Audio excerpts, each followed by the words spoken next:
힘들어 쉬고 싶지만 오늘 나오신 귀한 자리에 성령께서 늘 함께 하심으로 우리의 문제가 떠나가게 하시고 또 기도함으로 우리의 연약함을 예수 그리스도의 이름으로 해결받는 귀한 이 밤이 되시기를 주님의 이름으로 축복합니다. 우리 옆에 계신 분에게 한번 인사하겠습니다. 참 잘 오셨습니다. 은혜 받으십시다. 네, 고대 철학자 아리스토텔레스는 대표적인 저서 가운데 하나인 니코마코스 윤리학이 있는데요. 이 책의 주제는 행복입니다. 이것은 우리 인간이 어떻게 행복할 수 있는가를 질문에 대해서 아리스토텔레스의 답변이 담겨 있는데요. 그의 윤리학은 수천 년이 지금 지난까지도 행복한 삶을 살아가는데 도움이 되는 내용들이 담겨 있습니다. 이 책에는 행복을 설명하기 위하여 몇 가지 비유를 들어 사용하고 있는데요. 그 가운데에 1권 7장의 한 문장을 인용하면 이렇습니다. 제비 한 마리가 날아온다고 하루아침에 봄이 오지 않듯 사람도 하루아침에 또는 단기간에 행복해지지는 않는다. 한두 가지의 중요한 생각이나 행동 그리고 혹은 특별한 체험이 잠시 행복한 감정을 들게 만들어줄 수는 있지만 그것이 나의 삶 전체를 행복으로 바꾸지는 못한다라는 것입니다. 그러나 우리의 진정한 행복은 무엇입니까? 우리가 예수님 안에 있을 때 그리고 주님과 함께 거할 때에 가능한 줄 믿습니다. 오늘 본문 시편 127편의 말씀은 표제어를 보시면 솔로몬의 시 성전에 올라가는 노래 중 8번째 노래인데요. 이 시편은 지혜 시편에 속한 말씀입니다. 지혜 시편이란 지혜의 격언을 중심으로 시편의 시상을 이어가는 형식의 시를 말하는데요. 솔로몬 왕은 당시 아버지 다윗이 세운 이스라엘 왕국의 그 기반을 다지면서 이집트와 메소포타미아의 그 법례를 따라 지혜 문학 전통을 세웠습니다. 이것은 여호와께서 지혜로운 사람을 돌아보시고 그리고 어리석은 사람을 부끄럽게 하신다는 그 전통이 경건하게 사는 의로운 사람과 악한 사람의 대조를 이루고 있다는 것입니다. 그래서 오늘 시편 127편의 말씀을 보면 1절과 2절 그리고 3절에서 5절까지의 말씀이 서로 다른 이야기를 하고 있는 것을 알 수 있는데요. 1절과 2절이 건축과 노동에 초점을 맞추고 있다면 3절에서 5절은 풍성한 가족의 복을 강조하고 있는 말씀입니다. 그런데 이 두 지혜의 문구가 한 시편에 어울리도록 하는 히브리어 단어가 있습니다. 그것은 2절과 4절에 등장하고 있는 그렇습니다라는 의미의 캔이라는 단어입니다. 이 캔이라는 히브리어 단어를 2절과 4절의 말씀에서 사용함으로써 시인은 서로 다른 영역에 속하는 일상생활의 그 경험을 이 낱말을 통하여 여호와 중심의 삶이라는 주제와 연결짓고 있다라는 것입니다. 바라기는 오늘 하루도 우리에게 주신 이 언약의 말씀이 사람의 능력이 아니라 오직 하나님에 의해 유지되고 또 실행되고 있다는 사실을 함께 기억하시면서 오늘도 하나님을 의지하지 않고 사람의 능력과 환경을 의지하는 것이 얼마나 헛된 것인가를 우리가 다시 한번 깨닫는 저와 여러분의 삶이 되시기를 바랍니다. 우리 1절과 2절의 말씀을 한번 다 같이 읽어보도록 하겠습니다. 여호와께서 집을 세우지 아니하시면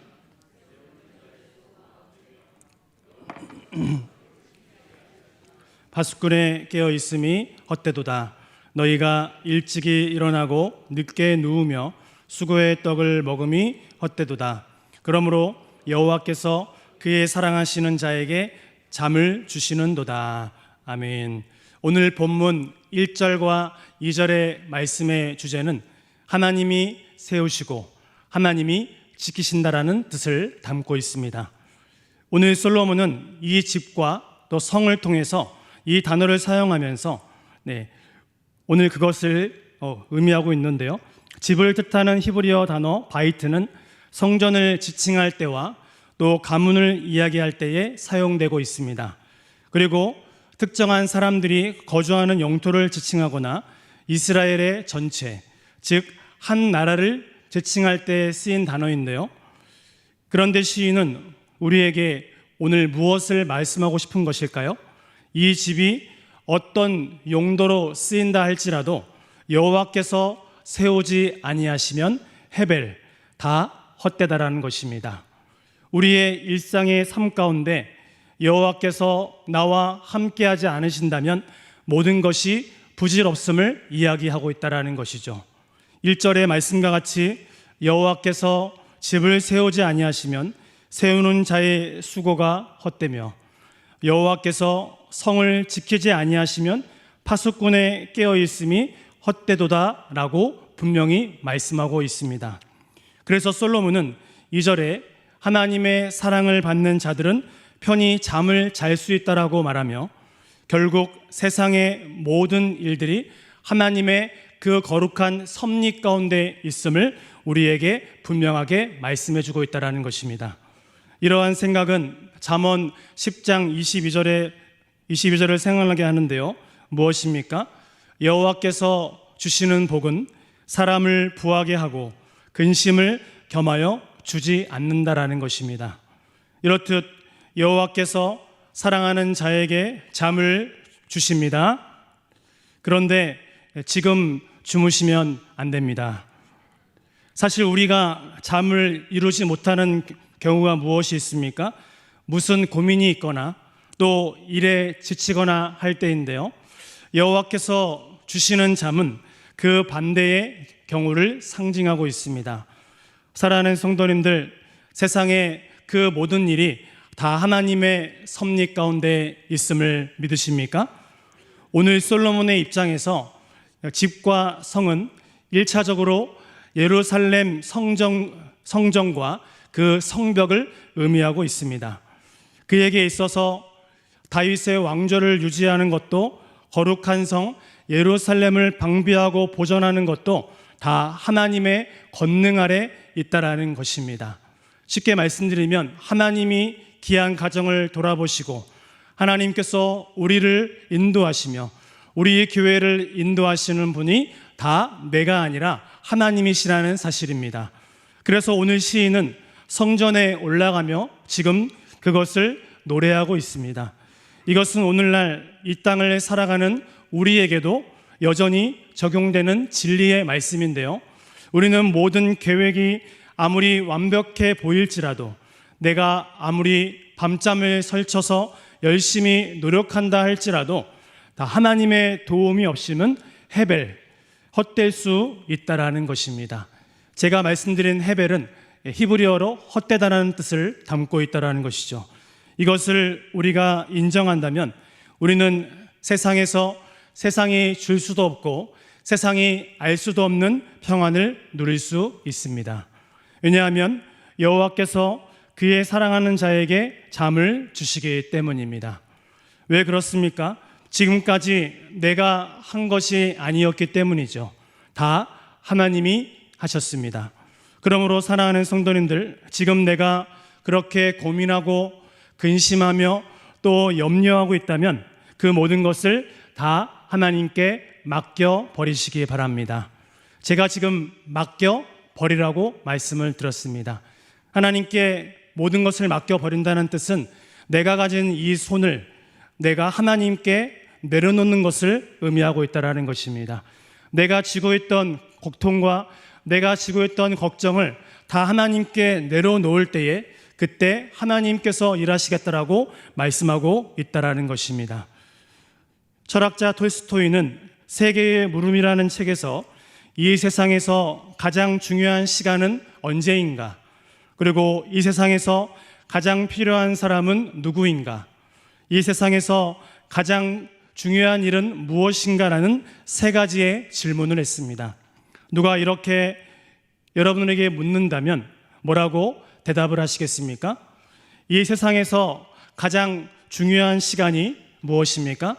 지나간 과거도 또 불확실한 미래도 아니라는 것입니다.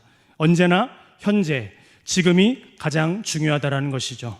왜냐하면 현재라는 뜻의 영어 단어는 더 프레젠트입니다. 이것은 또한 선물이라고 번역될 수 있는데요. 결국 무엇입니까? 하나님은 현재라는 선물을 우리에게 주셨다라는 것입니다.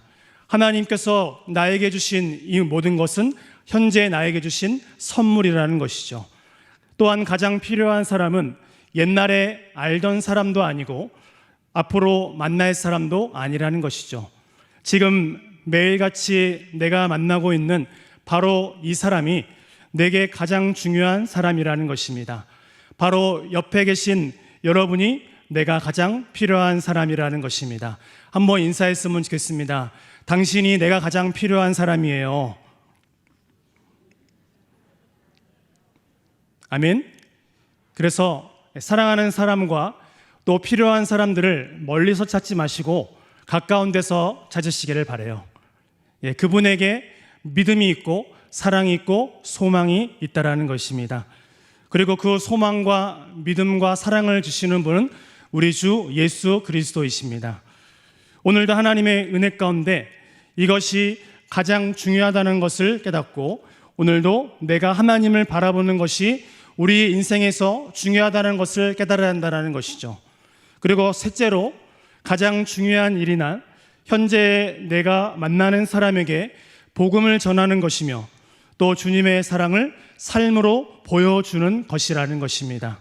이것이 우리 인생에서 가장 중요한 것이고 주님 안에 참된 안식이 있다라는 것이죠. 그래서 3절에서 5절의 말씀을 보면 하나님께서 이 모든 것을 이어가신다라는 주제를 담고 있는데요. 본문은 이제 자식들에 관하여 이야기를 시작하고 있습니다.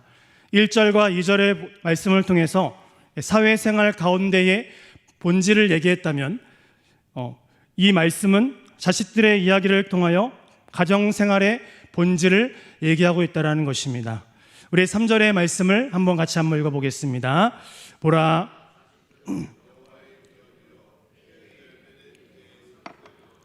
아멘.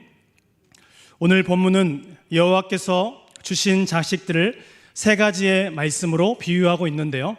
먼저 솔로몬은 그것을 몫에 비유하고 있습니다. 이 낱말은 원래 하나님께서 이스라엘 백성에게 주신 땅을 가리키는 데 쓰였습니다. 땅은 하나님께서 주신 선물이라는 것입니다. 그렇기에 그 소유권이 누구에게 있을까요? 하나님 앞에 있다는 것이죠. 따라서 3절에서 자식들이 여호와께서 주신 몫이라는 뜻은 우리에게 무엇을 이야기하고 있을까요? 내 자식들이 나의 소유가 아니라는 사실을 분명하게 말씀하고 있다는 것이죠. 하나님께서 내 자식을 나에게 맡겨주신 선물이라고 말씀하고 있습니다. 그래서 이것은 결국 나에게 주신 내 자녀가 하나님이 나에게 주신 모든 것 그리고 청직이라는 사실을 분명하게 우리에게 알려주고 있다는 것이죠. 그러므로 내 자식을 어떻게 해야 되겠습니까? 내 뜻대로, 내 맘대로가 아니라 하나님의 뜻대로 그리고 그 모든 것을 가르치며 믿음으로 양육하시기를 원합니다. 그러면 하나님께서 우리의 자녀의 길을 아름답게 인도해 주실 줄 믿습니다. 그렇다면 하나님께서 나에게 맡겨주신 그 자녀를 청지기로서 어떻게 감당하면 좋을까요? 미국 텍사스 주의 경찰청에서 못된 아이로 키우는 10가지 비결을 발표했는데요. 우리는 이것을 반대로 해야 될 것 같습니다. 첫 번째, 어릴 때부터 자녀가 갖고 싶어하는 것은 무엇이든지 다 주어라. 둘째, 자녀가 나쁜 언어를 사용할 때도 그냥 웃어 넘기라. 셋째, 신앙과 도덕적인 교육과 훈련도 시키지 말고 알아서 하게 내버려 두어라. 이렇게 하면 된다는 것입니까? 안 된다는 것입니까? 안 된다라는 것이죠. 넷째, 어리다는 이유로 잘못된 행동을 묵인하라. 다섯째, 자녀가 치우지 않는 잠자리, 책상 위, 옷가지 등은 부모가 정돈해 주어라. 여섯째, 텔레비전, 만화, 영화 등을 원하는 대로 날마다 보게 두어라. 7째, 자녀 앞에서 부부나 가족들이 자주 싸우라. 8째, 용돈은 달라는 대로 얼마든지 주어라. 9째, 먹고 마시고 입는 것은 원하는 대로 들어 주어라. 10째, 자녀가 교사, 경찰, 교역자의 의견과 반대 입장을 주장할 때에 편을 두어 주어라 라고 이야기하고 있다는 것입니다. 사랑하는 성도님들, 이러면 망합니다. 내 자녀가 망할 수 있어요. 하나님의 말씀으로 우리 아이들을 믿음으로 말씀대로 양육하시기를 바랍니다. 그리고 둘째 비유가 이어지는데요, 태의 열매라는 은유에 이어서 자식들을 상급에 비유하고 있습니다. 이 낱말은 품삯을 의미하고 있는 단어인데요, 이 품삯, 그의 상급을 주인 되시는 하나님께서 우리에게 주시는 것이라는 것입니다. 그리고 세 번째 비유를 지금 말씀하고 있는데요, 우리 4절과 5절의 말씀을 천천히 묵상하면서 읽도록 하겠습니다. 젊은 자의 자식은 장사의 수중의 화살 같으니 이것이 그의 화살통에 가득한 자는 복되도다. 그들의 성문에서 그들의 원수와 담판할 때에 수치를 당하지 아니하리로다. 아멘. 세 번째 비유는 무엇을 말하고 있습니까? 전쟁터의 장수가 손에 쥐고 있는 화살입니다. 화살은 적군이 공격을 감행할 때에 저지하는 방어의 목적과 또 공경의 목적을 가지고 있는데요, 오늘 본문은 자식들이 그렇다라고 말씀하고 있다는 것이죠. 이것은 창조주 하나님을 우리의 삶의 중심으로 올바른 믿음과 신앙의 관계가 세워지면 우리의 가정이 견고해지고 서로에게 힘과 용기를 북돋아주는 존재가 된다는 것입니다. 그래서 5절에 뭐라고 말씀하고 있습니까? 이것이 그의 화살통에 가득 찬 자는 복되도다라고 말씀하고 있다는 것입니다. 사랑하는 성도님들, 창세기 1장 28절의 말씀처럼 생육하고 번성하여 땅에 충만한 믿음의 명문가가 되시기를 바랍니다. 또한 우리 교회가 귀한 복음을 전하여 우리 다음 세대를 통하여 신앙의 거장들을 세우는 은혜가 넘쳐나기를 원합니다. 이렇게 되기 위해서 우리는 도대체 무엇을 해야 합니까?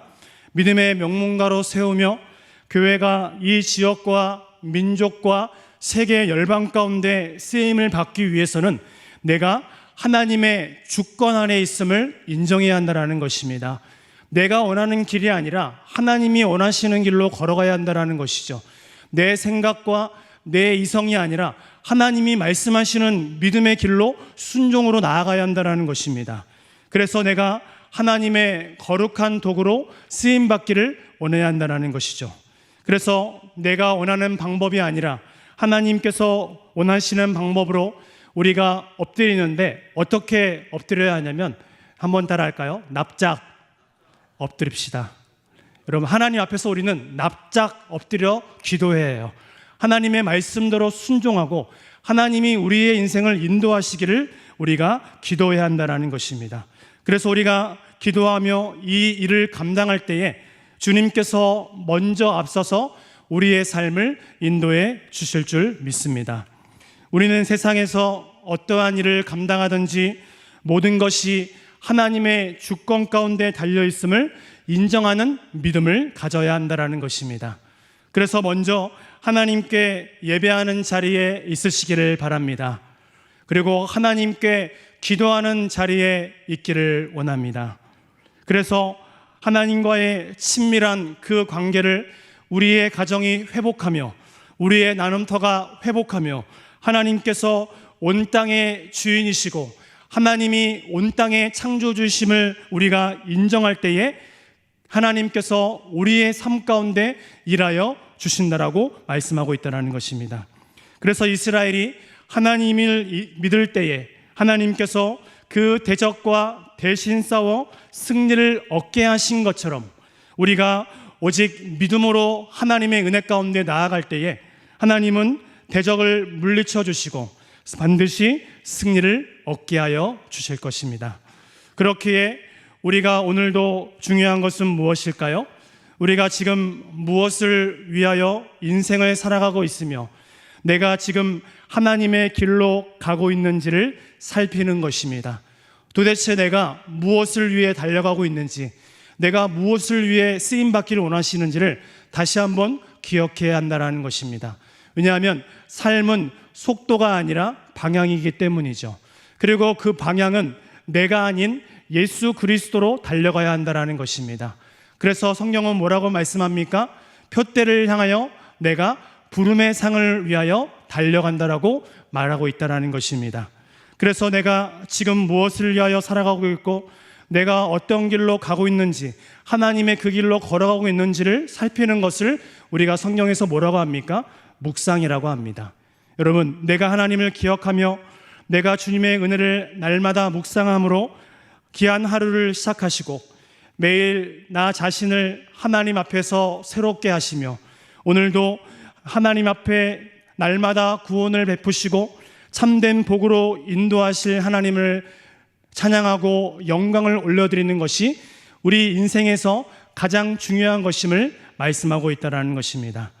그러므로 사랑하는 성도님들, 우리가 품은 그 진리를 날마다 자식들에게 가르치셨으면 좋겠어요. 내가 만나 하나님을 꽁꽁 숨겨놓지 마시고 내 사랑하는 자녀에게 꼭 비밀을 알려주시기면 좋겠습니다.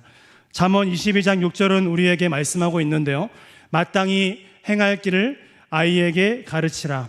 그리하면 늙어도 그것을 떠나지 아니하리라 라고 말씀하고 있다는 것입니다. 초대교회 교부였던 폴리갑은 9살 때에, 그리고 미국의 유명한 조나단 에드워즈는 7살 때 구원을 받았습니다. 그리고 독일의 진젠도르프 백작은 4살 때, 주석가 매튜 힐리는 11살 때에, 그리고 영국의 스펄전 목사는 12살 때 구원을 받았다고 합니다. 이들은 모두 어려서부터 부모님을 따라 교회에 나왔습니다. 그리고 올바른 신앙생활을 감당하였고 신앙으로 잘 교육을 받았기에 하나님께서 그 시대에 빛나는 훌륭한 인물로 사용하셨다라는 것입니다. 그리고 통계적으로 볼 때에 교회에 나오는 사람의 55%가 20세 이전에 신앙을 가졌던 것으로 조사가 되었습니다. 60세가 넘어서 신앙을 가지게 된 사람은 1%도 되지 않았다라는 것입니다. 오늘 시편 120편부터 또 성전에 올라가는 노래에서 독자들은 피조 세계를 통해서 창조주이신 여호와 하나님의 임재를 느끼며